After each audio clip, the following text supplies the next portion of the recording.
கரும்பில் நல்ல தரமான விதை தேர்வு, வலுவான பயிர் இருக்கும். கரும்பில் நல்ல விதைகளை தேர்வு செய்தல் மற்ற பயிர்களைப் போல் கரும்பு விளைச்சல் என்னவாக இருக்கும், எவ்வளவு இருக்கும், எப்போது விதைக்க வேண்டும், அது எப்போது வெட்ட தயாராக இருக்கும், என்ன நோய்கள் வரலாம், இவை அனைத்திலும் நம்பகமான பதிலை நீங்கள் கண்டுபிடிக்க முடிந்தால் அது ஒரு நல்ல விதை. ஆம், ஒரு நல்ல விதை நல்ல மகசூலுக்கு உத்தரவாதம் அளிப்பது மட்டுமல்லாமல் உங்களுக்கு நல்ல லாபத்தையும் உறுதி செய்கிறது. கரும்பில் ஏற்படக்கூடிய நோய்களுக்கு எதிரான நோய் எதிர்ப்பு சக்திக்கான நல்ல இடைநிலை பண்புகள் உங்களிடம் உள்ளன. இது மருந்துகளுக்கான பணத்தை மிச்சப்படுத்துவது மட்டுமல்லாமல் பெரிய அளவில் விளைச்சலையும் அதிகரிக்கிறது. எனவே கரும்பு விதைகளை தேர்வு செய்து பராமரிப்பது எப்படி என்று தெரிந்து கொள்வோம்.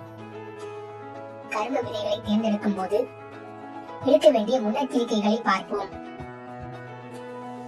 விதையின் வயது 8 முதல் 10 மாதங்கள் இருக்க வேண்டும். விதைப்பதற்கான விதைகள் நோய் மற்றும் பூச்சி இல்லாததாக இருக்க வேண்டும். வெட்டும் போது உட்புறம் சிவப்பாக தோன்றினால் அந்த கரும்பை விதைக்க பயன்படுத்தக்கூடாது. கரும்பு விதைகள் சார்புள்ளதாகவும் திடமாகவும் அடர்த்தியாகவும் வலுவாகவும் இருக்க வேண்டும்.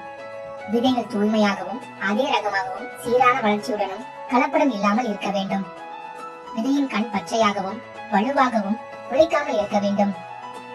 விதையின் கண்ணில் இருந்து காய்ந்த இலை வெளியே வரக்கூடாது. பயிர்களில் நீர்ப்பாசனம் இல்லாத வயல்களில் இருந்து விதைகளை எடுக்கக்கூடாது.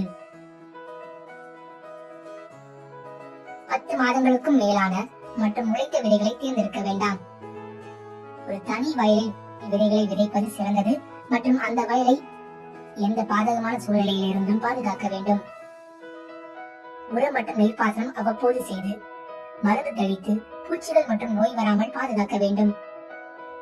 உழைப்பு சரியாக இருந்தால் பயிர் வலுவாக இருக்கும். தரம் அதிகமாக இருந்தால் சர்க்கரை ஆலையும் நல்ல விலை கொடுக்கும். இனி விரல் நுனியில் விவசாயம்.